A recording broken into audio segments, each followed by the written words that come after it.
Hello दोस्तों, welcome back to Finvest. दोस्तों, आज जो हम टॉपिक देखने वाले हैं उस टॉपिक का नाम है म्यूचुअल फंड। देखिए दोस्तों, आप सभी लोग जितने भी या तो नौकरी से रिलेटेड है, जॉब ओरिएंटेड है, या फिर जो बिजनेस ओरिएंटेड है, या फिर जो एक कुछ ऐसे हैं लोग जो कि हाउसवाइफ्स है या फिर कहीं और जगह पे काम करते हैं, जिनको भी एक इनकम को साइडलाइन करना है, यानी कि इनकम जो है उसको कहीं ना कहीं पे इन्वेस्ट करना है। ऐसे लोग क्या करते हैं दोस्तों, खास करके म्यूचुअल फंड में इन्वेस्ट करते हैं।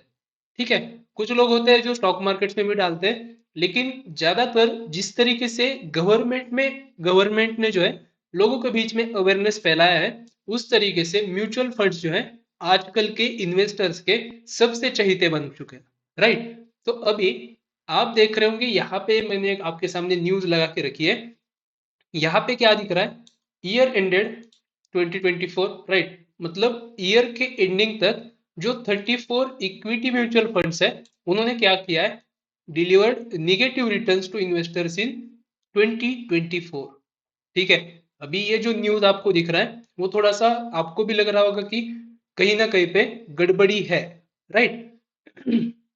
34 जो इक्विटी म्यूचुअल फंड्स है, उन्होंने क्या किया है, निगेटिव रिटर्न दिए है हमको 2024 में। कब से? जनवरी से। ठीक है, 1 जनवरी 2024 से। राइट। अभी देखिए दोस्तों, 34 out of 425 equity mutual funds have eroded investors SIP investment with several funds posting negative returns. Right. उसमें से दोस्तों कुछ 4 funds including quant PSU fund, right, delivered double digit negative returns. मतलब इतना है कि डबल डिजिट निगेटिव रिटर्न, मतलब 10% से ज्यादा जिन्होंने निगेटिव रिटर्न्स दिए हैं, ऐसे कितने हैं, 4 है।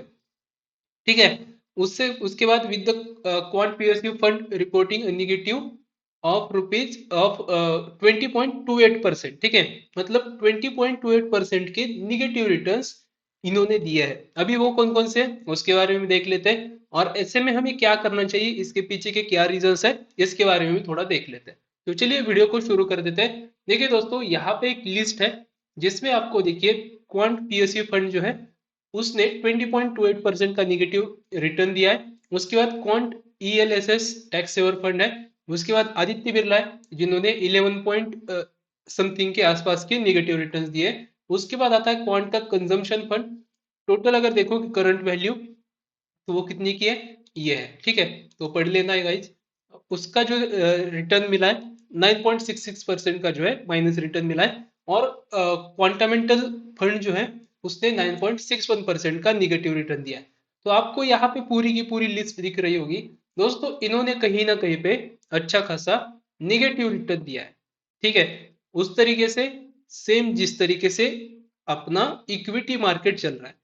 अभी आपको मैं एक चीज शेयर करता हूं कि बार बार देखिए आप क्या होता है, इक्विटी जो म्यूचुअल फंड्स होते हैं, ठीक है, जिसमें आप SIPs करते हो, वो ज्यादातर करके किस तरीके से चलते हो गाइज, सबको पता है। वो जो है इक्विटी म्यूचुअल फंड्स होते हैं, वो इक्विटी मार्केट्स पर ही चलते हैं। मतलब निफ्टी की जो 50 कंपनीज होती है उन्हीं से चलेगा, या फिर स्मॉल कैप जो इंडेक्स है उनकी कुछ कंपनीज है उनसे चलेगा, या फिर आपने अगर मिड कैप में लगा के रखा है तो मिड कैप की जितनी भी कंपनीज है उन पर चलेगा। राइट, इसी तरीके से होता है ना, large cap, mid cap, small cap, इस तरीके से वो चलता है। राइट। कुछ होते हैं BSE में जो 50 कंपनीज होती है, 30 कंपनीज होती है, उनसे चलता है। बहुत सारे ऐसे डिफरेंट डिफरेंट टाइप्स के हैं। लेकिन जितने भी इक्विटी के जो म्यूचुअल फंड्स है, वो कहीं ना कहीं पे अभी क्या कर रहे हैं, प्रॉब्लम फेस कर रहे हैं इक्विटी से गेन निकालने में। ऐसा क्यों? क्योंकि आप देख रहे होंगे, जब से मार्केट, मतलब पिछले साल में अगर आप देख रहे होंगे नवंबर दिसंबर में, तो मार्केट बहुत अप जा रहा था। राइट। उसके बाद जनवरी फरवरी मार्च अप्रैल, इन 4 मंथ्स में क्या हो गया, कहीं ना कहीं पे मार्केट जो है अब तो जा रहा था, लेकिन उस तरीके से हमारे जो इक्विटी के जो शेयर्स है वो कहीं ना कहीं इंक्रीज नहीं हो पा रहे थे। राइट। जैसे जैसे दोस्तों ये भी होने लगा कि हमें समझने लगा कि मार्केट जो है अब तो जा रहा है, लेकिन वहां पे वॉल्यूम्स बहुत अच्छे नहीं है। ठीक है, मतलब बड़ा जो पैसा मार्केट में आना चाहिए था वो कहीं ना कहीं रुक गया है। और वो पैसा कहीं ना कहीं मार्केट से बाहर जाने लगा। तो ऐसे हालात में क्या हो गया, सेम जो प्रॉब्लम रिटेलर्स फेस कर पा रहे थे, वही प्रॉब्लम जो म्यूचुअल फंड्स है, जो इक्विटी में इन्वेस्ट करते हैं और वहां से रिटर्न जनरेट करते हैं, उनको भी फेस करना पड़ रहा। ठीक है, उनको भी फेस करना पड़ रहा था। दैट्स वाई ये जो पूरा का पूरा साल है, इसमें क्या हो गया कि कहीं ना कहीं ये कुछ 35 कुछ है, 34 35 ऐसे कुछ म्यूचुअल फंड्स है इक्विटी के, जिनको बिल्कुल भी पैसा बना नहीं पाए। राइट, जो कि पहले अच्छे चल रहे थे। ठीक है, नो डाउट कि वो पहले अच्छे नहीं चल रहे थे, पहले वो मस्त चल रहे थे, लेकिन अभी क्या हो गया है, उनके पास उस तरीके का रिटर्न जनरेट नहीं हो पा रहा है। राइट, हमने देख लिया इसका इंपॉर्टेंट रीजन। राइट, कि हमारा जो मेन मार्केट है, जो मेन स्टॉक मार्केट है, वहीं पे ही अगर रिटर्न्स जनरेट नहीं होंगे, तो फिर आपको इक्विटी म्यूचुअल फंड से भी बिल्कुल रिटर्न्स जनरेट होते हुए नहीं दिखेंगे। ठीक है, अभी देखते हैं दोस्तों, अभी क्या करना चाहिए। ठीक है, देखिए, सबसे इंपॉर्टेंट चीज आपको क्या करना है, सिर्फ और सिर्फ ये नहीं देखना है कि एक साल में मुझे कितना रिटर्न मिला। बराबर, आप देख रहे होंगे जब कोविड आया था 2020 में, तब देखिएगा क्या हो रहा था, मार्केट टोटली डाउन आ गया था। और जब ये बहुत ही हेवी अमाउंट में पेशेंट्स मिल रहे थे कोविड के, उस समय भी ऐसा एक बार हो गया था कि वहीं से मार्केट जो है बाद में अब चलने लगा।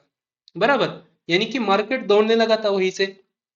तो कभी भी देखिए, मार्केट को जब हम देख रहे हैं और जब हम म्यूचुअल फंड्स में इन्वेस्ट कर रहे हैं, तो कभी भी हमारा व्यू जो है वो 1 साल 2 साल ऐसा नहीं होना चाहिए, एटलीस्ट 3 साल 5 साल या फिर 10 साल, इस तरीके से हमारा व्यू उसमें होना चाहिए। तभी जाके हम क्या कर पाएंगे, एक बड़ा पोर्टफोलियो या फिर एक बड़ी अमाउंट एज पर इन्वेस्टमेंट हम कर पाएंगे। ठीक है, तो ऐसे में दोस्तों क्या करना है हमको, कुछ चीजें हैं जिनको हमें समझना पड़ेगा, उनके बारे में थोड़ा सा देख लेते हैं। ठीक है,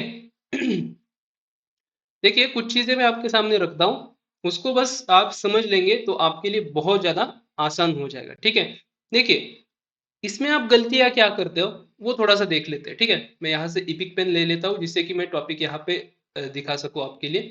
ठीक है, पहली गलती है शॉर्ट टर्म की मेंटेलिटी, जो अभी हमने देखा है। उसके बाद रॉन्ग फंड सिलेक्शन। ठीक है, ये 2 नंबर का है, जिसमें कि क्या होता है, रॉन्ग फंड सिलेक्शन। ठीक है, रॉन्ग फंड सिलेक्शन। राइट, अभी ये कैसे होता है, देखिए, हम क्या करते हैं, हमें पता नहीं है कि हमें एग्जैक्टली किस में पैसे इन्वेस्ट करने हैं। राइट, हम आते हैं कहीं ना कहीं से, अभी हम दूसरे काम करते हैं, दूसरे कामों में हमें इसके बारे में इतना कुछ पता होता नहीं है, तो हम क्या करते हैं, सीधा सीधा आते ही इक्विटी फंड्स में लगा देते हैं। या फिर ऐसा भी होता है कि हमारे लिए क्या होता है कि कहीं ना कहीं पे डेट फंड अच्छा होता है या फिर दूसरा कोई फंड अच्छा होता है, लेकिन हम क्या करते हैं, उसको छोड़ के सीधा सीधा इक्विटी फंड्स में डाल देते हैं। अभी इक्विटी फंड का कैसा होता है, मार्केट अप जाएगा, स्टॉक मार्केट अप जाएगा तो ये भी अप जाएंगे, स्टॉक मार्केट डाउन आएगा तो ये फंड्स भी डाउन आएंगे। तो यहाँ पे सबसे बड़ी गलती हो जाती है, ये हो गई दूसरी गलती।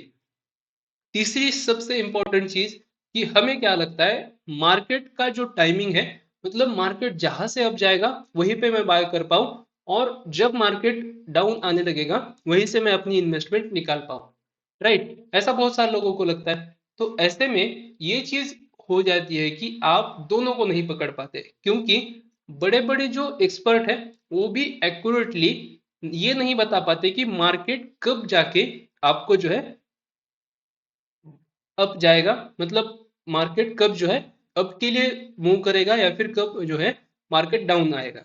राइट, कभी कभी ऐसा भी हो जाता है कि कहीं ना कहीं छोटा सा ही एक करेक्शन दे देता है और वहीं से अप चला जाता है। और कभी कभी ऐसा होता है कि बहुत अच्छी अच्छी न्यूज आ रही होती है, लेकिन एक छोटी सी गलत न्यूज आ जाती है और वहीं से मार्केट जो है तख्ता पलट कर देता है। राइट, तो आपको क्या करना है, एक सिंपल तरीके से आप एसआईपी करो, हर मंथ में एसआईपी करो, जिससे कि क्या हो जाएगा, आपको देखना नहीं है बाद में कि ये हो रहा है वो हो रहा है ये हो रहा है वो हो रहा है, आपने व्यू क्या रखा है। राइट, 3 चीजें जो मैंने बताई, पहली थी कि आपकी जो शॉर्ट टर्म की जो मेंटेलिटी है उसको निकाल दो पहले तो, जैसे ही वो मेंटेलिटी खत्म हो जाएगी, जो आपके बाकी के 2 सेक्शंस है उसमें भी आप एक चीज कर सकते हो कि रॉन्ग फंड का सिलेक्शन मत करो। आपको अगर मार्केट के जो फ्लक्चुएशंस है उसको नहीं देखना है तो आप इक्विटी फंड छोड़ के अदर फंड्स को देख सकते हो। और अगर आप सहन कर पा सकते हो इस तरीके के निगेटिव रिटर्न्स भी, ठीक है, जो 9.66%, 9.61% ऐसा जो दिख रहा है, वो अगर आप सहन कर पा सकते हो तो आप क्या कर सकते हो, बेझिझक इक्विटी फंड्स में डाल सकते हो, क्योंकि पैसा भी इसमें इसी तरीके से बनता है। ठीक है, तो ये चीजें आप अगर करोगे तो आपको जो है अच्छी तरीके से यहाँ पे रिटर्न जनरेट होते हुए दिखाई देंगे। ठीक है, और इस साल निगेटिव रिटर्न्स आए तो ऐसा भी नहीं कि नेक्स्ट ईयर जो है अगेन निगेटिव रिटर्न्स आएंगे, बिल्कुल नहीं। यहाँ पे जो है हो सकता है कि नेक्स्ट ईयर में जो है और भी इससे ज्यादा कई अच्छे रिटर्न्स आ जाए, या फिर और भी हम निगेटिव रिटर्न्स भी दे सकते हैं। जिस तरीके से इक्विटी मार्केट चलेगा उसी तरीके से ये फंड्स भी चलेंगे। राइट, चलिए, आई होप आपको समझ में आ गया होगा क्या मैं आपके सामने डिस्कस कर रहा था। अगर दोस्तों समझ में आता है, पसंद आ जाता है, तो वीडियो को लाइक करना बिल्कुल मत भूलिएगा। वीडियो पसंद आ गया होगा, लाइक करना मत भूलिएगा। वीडियो दोस्तों फैलाना है आपको दूसरे लोगों के साथ, क्योंकि बहुत सारे लोग क्या कर रहे हैं आजकल, इसी तरीके की गलतियां करते हैं। जैसे 10-20 रुपए लॉस दिखता है वहीं पे एग्जिट कर देते हैं। और म्यूचुअल फंड्स पे तो अक्सर बहुत सारे ऐसे मेरे दोस्त भी है कई कई, वो क्या करते हैं, ऐसे ही करते हैं। लॉस हो जाता है तो मुझे कॉल करके बोलते हैं कि क्या करना है इसमें। ठीक है, मतलब 100, 200, 500, 1000, 4-5 हजार, अगर 1 लाख का इन्वेस्टमेंट है और उसके ऊपर 1 हजार का लॉस अगर दिख रहा है तो भी दोस्तों परेशान हो जाते हैं लोग। तो ऐसा नहीं करने का है, दैट्स वाई आप उनको ये वीडियो भेजो, उनको भी एक क्या हो जाएगा, ओवरव्यू आ जाएगा एग्जैक्टली हम क्यों इन्वेस्ट कर रहे हैं। राइट, और जैसे उनको ओवरव्यू आ जाएगा वो भी क्या करने लगेंगे, एक निडर होके काम करने लगेंगे। ठीक है, तो दोस्तों फिलहाल इस वीडियो में इतना ही। वीडियो पसंद आ गया होगा, लाइक शेयर सब्सक्राइब कीजिए। मिलते हैं इसी तरीके की नेक्स्ट वीडियो के साथ, तब तक आप बने रहिए फिनमेस के साथ।